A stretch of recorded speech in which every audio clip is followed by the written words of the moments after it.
Naragsak nga impabuya dagiti umili ti tadyan ti na isang sangayan a kultura da iti may kasangapulo katwalo a selebrasyon ti Ayuwang Dilambak Festival ti Ili.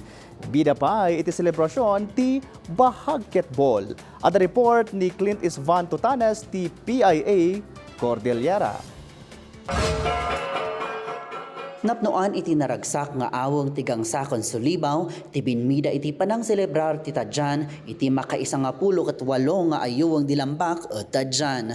Impakita ti naduma-duma a barangay kang clustered areas, tinabak na nga kultura kang tradisyon ti munisipyo iti Cultural Day dagitoy itay laeng nabiit.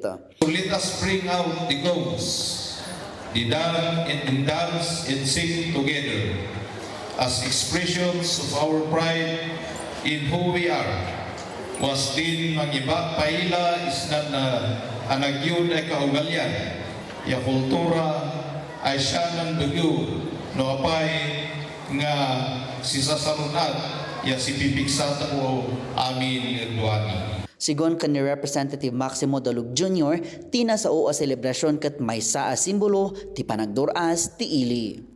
Alaan tako kumangarod nanay ayun ay silaw taenang tanguan ng subyaan ni isang isang.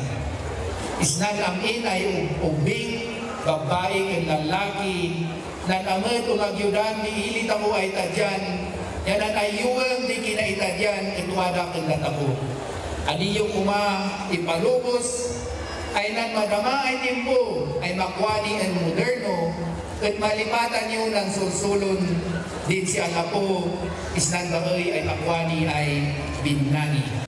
May sa kadagiti pinadaanan ti publiko iti selebrasyon ket ti basketball, may sa a basketball ceremonial game no sa dino nagsuot dagiti players iti wanes. Tina sa o selebrasyon ket adaan iti tema nga idayong ya itadkan agyod ay kaugalian baked ya dayaw di itadyan wenno celebrating cultural values, our fortitude and pride. Manipod dito'y Mountain Province, Clint Isvan Tutanes ti Philippine Information Agency Cordillera para iti Pambansang TV, iti Baro a Pilipinas.